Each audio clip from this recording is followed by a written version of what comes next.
TVUAC y el Centro de Investigación Interdisciplinaria de la Facultad de Filosofía presentan Tiempo y Memoria con Cecilia Figueroa. Comenzamos. Buenas tardes, bienvenidos a una emisión más de este programa, al que hemos titulado El reflejo del cerebro humano en el espíritu del tiempo. Para eso nos acompaña el responsable del Centro de Investigaciones Interdisciplinarias y jefe de investigación y posgrado de la Facultad de Filosofía de esta universidad, antropólogo de formación.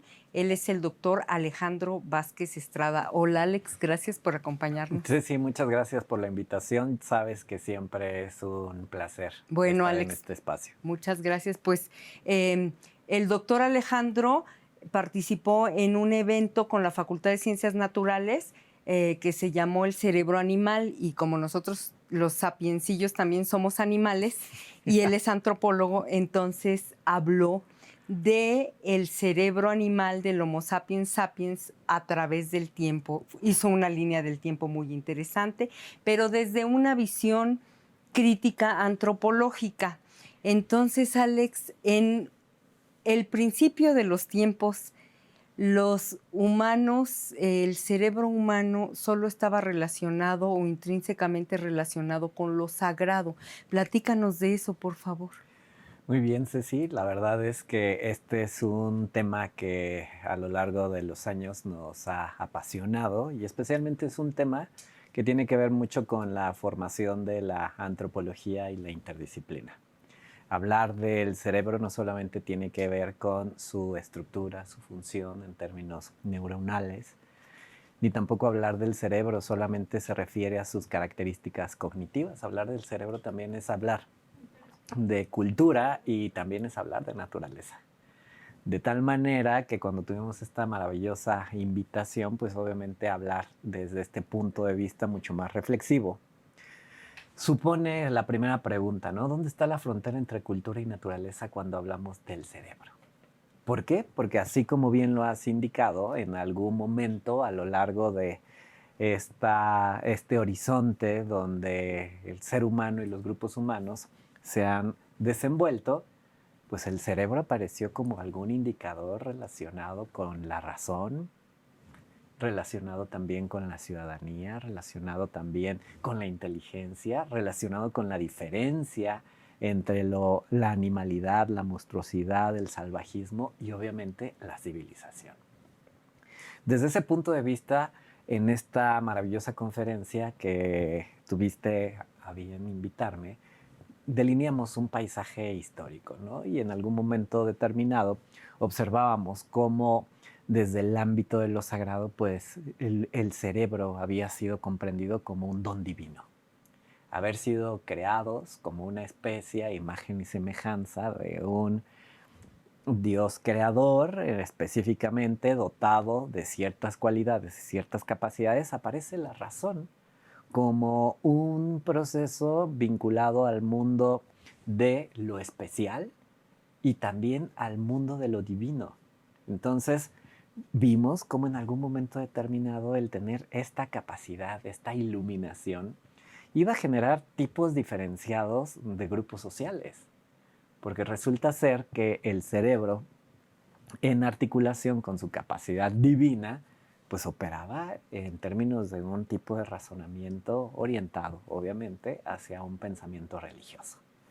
Desde ahí vamos viendo el cerebro religión, el cerebro como esa visión. Por eso muy bien apuntabas como parte de esta reflexión del reflejo del espíritu del tiempo, pues el cerebro obviamente no se salta como esta afirmación, y específicamente vamos ubicándolo en esa gran temporada, porque hubo un tiempo en la edad de los humanos donde el criterio de lo sagrado era un criterio para definir la diferencia entre humanos y no humanos. Incluso pones un ejemplo muy bello en la conferencia donde en este tiempo dices que se nos quedó o remites que de entonces viene esta expresión, Dios te dé cabeza, Dios te ilumine, ¿no? Pero es una relación, como bien lo dices, en ese momento, tanto en Occidente como en Mesoamérica, es una relación exclusiva entre lo sagrado y lo humano, es decir, ahí la animalidad no cabe. Háblanos de qué decía, por ejemplo, López Austin respecto del axis mundi y la relación del cerebro humano mesoamericano con el cosmos. Sí, como bien lo apuntas, obviamente que esta visión paisajística tiene que ver con sus distintos tonos en términos de la pluralidad y la diversidad de las culturas.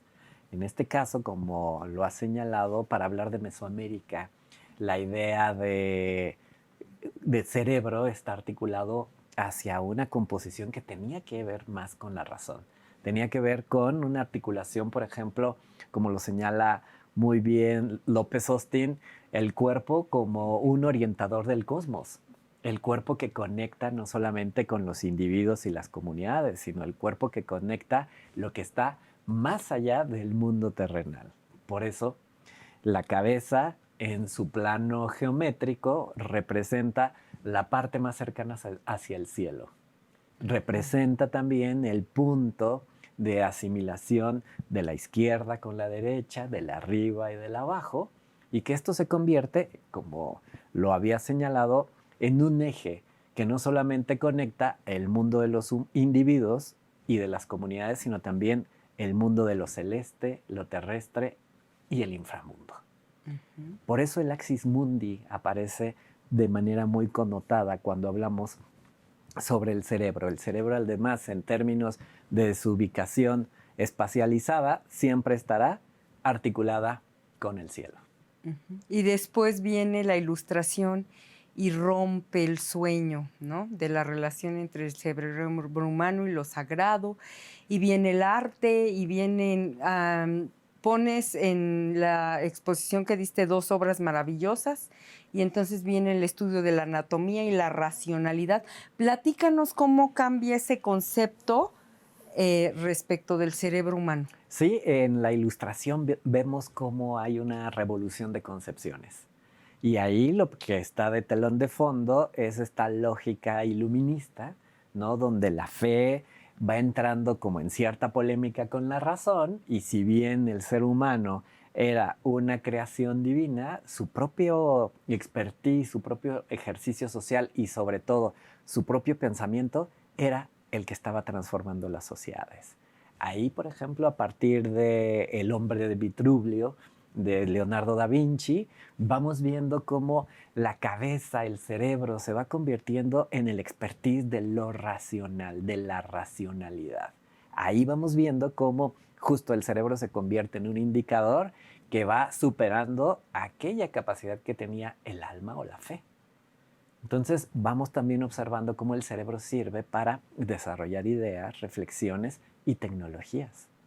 De ahí que el mundo de lo racional va convirtiendo al cerebro como ese indicador que además nos va acercando a las sociedades hacia un punto de progreso, de desarrollo y obviamente de las primeras ideas de modernidad. Y tiempo después, ¿qué papel juega en todo esto René Descartes con su razón pura? Claro. Platícanos. Vamos viendo cómo el proceso de transformación de paradigmas va haciendo que los pensadores estén ya situándose cada vez en planos más arraigados hacia el expertise del conocimiento. ¿Cómo lo hacen? A partir de la generación del método científico, a partir de la creación de una idea de conocimiento y sobre todo de la articulación de sus hipótesis, de sus experimentaciones con afirmaciones universales. El cerebro es parte intrínseca de los humanos y por lo tanto todo humano, para ser reconocido como tal, tendría que tener un cerebro. Pero después viene la parte triste de toda esta historia. Desde la antropología y desde la historia es terrible porque después viene Darwin con su teoría evolucionista y Spencer, que viene a utilizar estas teorías para decirnos que pues no somos iguales, todos tenemos cerebros, pero digamos que los blancos europeos lo tienen más grande, más bonito, más lustroso, piensa más, y pues los llamados aborígenes, que a ti esa palabra te ha de reventar como antropólogo, pues son salvajes, piensan menos. Platícanos de esa parte. Sí, creo No que afortunada. este contexto que sucede también en este salto para todos nuestros seguidores, estamos dando saltos cuánticos en la historia, estamos generando más que una revisión cronológica, un paisaje impresionista de distintos momentos, ¿no? No crean que vamos obviando muchas etapas, estamos más bien dando contextos que reflejan en términos históricos. Y esto que señala sucede a mediados del siglo XIX, ¿no? 1856, la publicación del origen de las especies, genera toda esa plataforma que hace saltar a las ciencias sociales de cómo retomamos el paradigma para explicar la diversidad desde el evolucionismo. Como muy bien lo ha señalado Spencer al interior de la sociología, pero por ejemplo el pensamiento de Marx lo refleja de una manera muy prístina en El Capital. Por otro lado también lo refleja el pensamiento de Taylor, Morgan, que establecen 3 estadios: salvajismo, barbarie y civilización. Como tú bien lo señalas, ¿quién eran los que tenían el cerebro ilustrado? Los civilizados, que además provenían de esta Europa articulada con proyectos de modernidad, de progreso y desarrollo. Todo el mundo conquistable o todo el mundo que formaba parte de los procesos colonialistas eran obviamente entendidos como salvajes o bárbaros. Ahí ya teníamos como perfectamente esa delimitación, como bien lo señalas, somos humanos distintos, pero el cerebro ahora nos hace ser humanos civilizados o humanos salvajes. Y hasta ahí sigue siendo una capacidad exclusiva del humano el generar ideas, pero además hablas en la conferencia de cómo esta idea del cerebro, el desarrollo y estos estadios de tú salvaje, tú bárbaro, yo civilizado, yo construyo ciudades. ¿Eso cómo impacta en el hábitat del ser humano? Sí, una de las cosas que también hemos estado reflexionando es de que el cerebro no solamente se ha expresado en términos cognitivos y en términos culturales, sino también, obviamente, es un contenedor y continente de ideas que transforma la naturaleza que le rodea.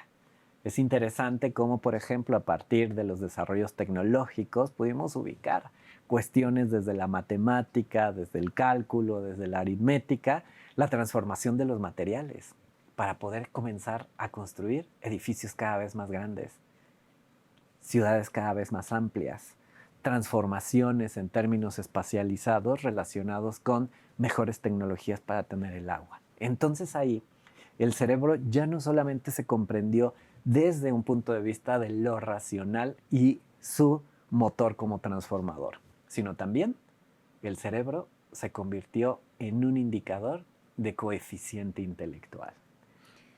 ¿Te acuerdas de esos exámenes horribles que ahora son como segregacionistas, que no sé si te tocaron a ti? De voy a hacerte un examen para medirte el coeficiente intelectual, ¿no? Y en ese sentido, ¿tú consideras que en esta etapa hay una ruptura en lo que hablabas al principio, en la relación cerebro-naturaleza y cómo se da? Por supuesto, porque entonces esta actividad de indicador de coeficiente intelectual única y exclusivamente se le atribuyó al ser humano. Cuando nosotros revisamos una idea mucho más ampliada que tiene que ver con la multiplicidad de especies que habitan en este planeta, nos daremos cuenta poco a poco que el cerebro humano es enteramente un cerebro totalmente limitado. Pensemos, por ejemplo, el cerebro que pueden tener distintas especies. Ya lo hemos visto con las reflexiones sonares que tiene una ballena a bastantes kilómetros, los distintos modos de razón que puede desarrollar un pulpo para ubicarse y para tener memoria, y las formas de creatividad que pueden tener distintas especies para expresar formas de ubicación, de comunicación y sobre todo de articulación con lo no humano. Es interesante que desde ahí vamos viendo que asumir que la idea de cerebro, pensamiento, razón y coeficiente únicamente tiene que ver con lo humano, pues es ceñir la capacidad antrópica que tiene el conocimiento de poder generar otras manifestaciones. Nosotros aludimos hoy en día a que ubiquemos el cerebro humano como una de estas expresiones que tienen las especies, pero no es la única al interior de especies con mayor complejidad que nuestra querida cabecita. ¿Y tú cuándo consideras que se rompió ese paradigma antropocéntrico que le daba al ser humano la facultad exclusiva de pensar? Sí, creo que el movimiento es muy interesante, es un movimiento que ha tenido también distintas etapas que le hemos llamado el giro desantrópico, pero en los últimos 50 años ha encontrado una cabida mucho más interesante. El interespecismo, por ejemplo, es una articulación de ciencias de frontera donde la gente de ciencias sociales y ciencias naturales puede conversar y dialogar sobre estas lógicas complejas de modos de organización, significación que tienen especies no humanas. Desde ahí, y también es interesante, vamos observando que la crisis civilizatoria en la cual hemos estado hoy en día y en asuntos ambientales, como por ejemplo el cambio climático, nos damos cuenta que el modelo antrópico o el modelo del antropoceno, pues prácticamente va a extinguir la vida en el planeta Tierra. Es por eso que también este giro se vuelve ya no solamente un giro epistemológico de mirar en otros lados, sino también un giro político para ubicarnos en términos de articulación con otras formas de vida. En lugar de sapiens, sapiens nos deberían de haber puesto los depredadores, depredadoris, ¿no? Es bien interesante, lo señala, hay un autor que me encanta que se llama Gilberto Jiménez y nos habla acerca de los distintos giros copernicanos. Cuando Copérnico señalaba, y hablando del antropocentrismo, que la Tierra no era el centro del universo, pues obviamente fue maldecido, fue prácticamente exorcizado y satanizado. Excomulgado, etc. Y estaba diciendo una gran razón. ¿Por qué seguimos entonces pensando que los humanos son el centro de la vida en el planeta Tierra? Y no nos damos cuenta que elementos, por ejemplo, o entidades como el agua, son realmente los elementos centrales de la vida en este planeta. Si quisiéramos realmente aludir a un nuevo giro copernicano, a una revolución de paradigmas, tendríamos que sacar al ser humano del centro de la vida del planeta y posicionar a quien realmente lo tiene. Y en ese sentido, es el agua. Pero mira, aquí regreso a un estadio que nos saltamos, pero que tiene que ver con esto. Esta idea religiosa en cuanto a la fe que tanto daño nos hizo como humanos, y que tú hablas de cómo cuando llegan los conquistadores del viejo mundo, incluso ahí hacen también la distinción, ¿no? Antes de salvaje, bárbaro, etcétera, es individuo que tiene fe humano, individuo que no conoce la fe cristiana, bestia, monstruo, entidad X, ¿no? Entonces, eso es interesante porque obviamente sirvió para la esclavitud, para justificar un montón de injusticias y cosas que ahorita como a manera de anacronismo diríamos de lesa humanidad, pero en fin, eso sucedió. Pero eso tiene que ver con lo que tú dices, cómo esta idea religiosa nos hizo creer que como Dios nos hizo los hijos privilegiados, podíamos disponer de todo alrededor, ¿no? Y en ese sentido nos volvimos los devastadores, porque en el Génesis lo dice, y creé al hombre y entonces puse a su disposición animales, agua, plantas, para todo, que dispusiera, ¿no? Esto que señalas tiene que ver con estos acercamientos que hay una autora que me encanta, que se llama Donna Haraway, donde ubica estas disposiciones del antropos, del antropocentrismo como el dueño, como el amo, como además el que usufructa, y todo lo demás está a su disposición, a su merced y a su gracia. Esta articulación del antropocentrismo obviamente ha puesto en crisis a la vida en el planeta. ¿Por qué? Porque desde ese punto de vista, pues todo lo que ofrece la naturaleza se comprende como que lo ofrece y no se comprende como una entidad, ni mucho menos como un sujeto. Y si pensamos en su capacidad, ahora que estábamos hablando del cerebro, Imaginar que las hormigas o imaginar que las abejas tienen formas de organización social, sistemas de parentesco, cosmovisiones, modos de generar procesos de territorialidad, rituales para la vida y para la muerte. Parecería que estaríamos hablando de posibilidades desde cerebros diferenciados. No hay mejores cerebros ni peores, sino solo cerebros distintos con capacidades de interlocución y de performatividad que trabajan además en beneficio del planeta. Fíjate que qué bueno que abordas ese tema porque quiero aprovechar para abordar un concepto que tiene que ver con los bárbaros, los salvajes y los civilizados que aplicamos incluso los mexicanos en Mesoamérica, ¿no? Todavía hay quien se atreve a decir, y siempre que lo escucho les digo, los antropólogos los matarían, ¿eh?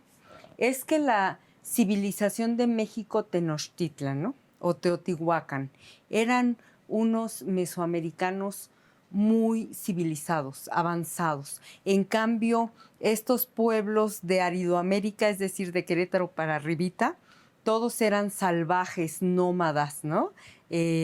Solo pensaban en que iban a comer mañana a través de la caza. Entonces, esto también tiene que ver con las diferenciaciones del cerebro, pero ya en este territorio, ¿no? Sí, Platícanos de eso como antropólogo. Y te voy a dar un dato duro muy interesante.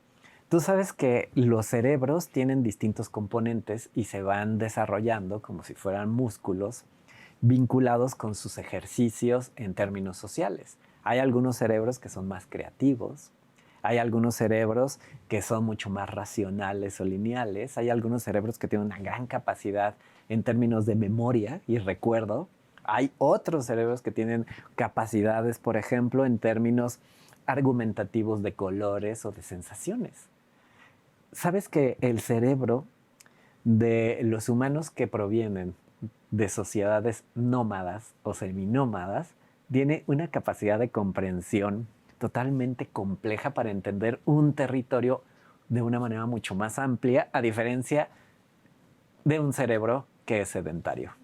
Porque un cerebro que es sedentario es un cerebro especializado, bueno para una cosa, pero un cerebro nómada es un cerebro expandido que tiene que ser bueno para múltiples cosas.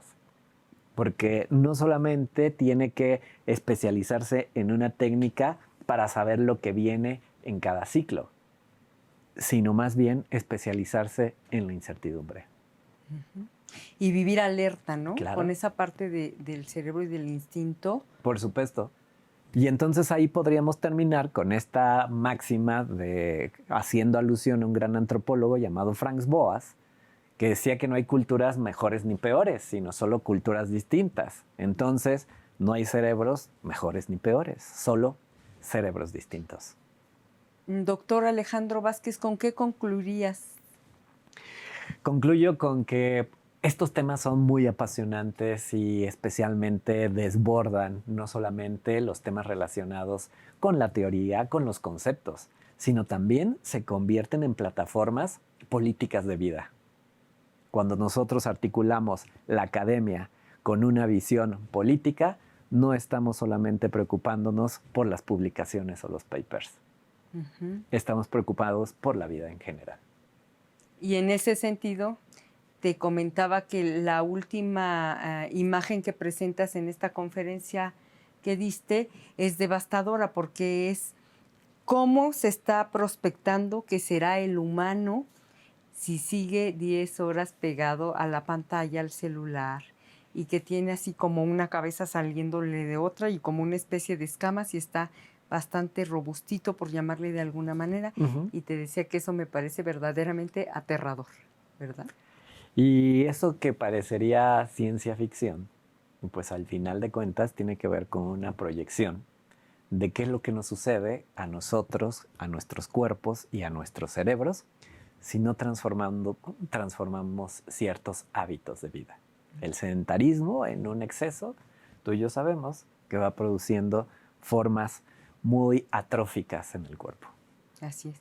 Pues, doctor Alejandro Vázquez Estrada, responsable del Centro de Investigaciones Interdisciplinarias de la Facultad de Filosofía, antropólogo de formación, te agradecemos mucho que hayas estado en este programa del centro que diriges.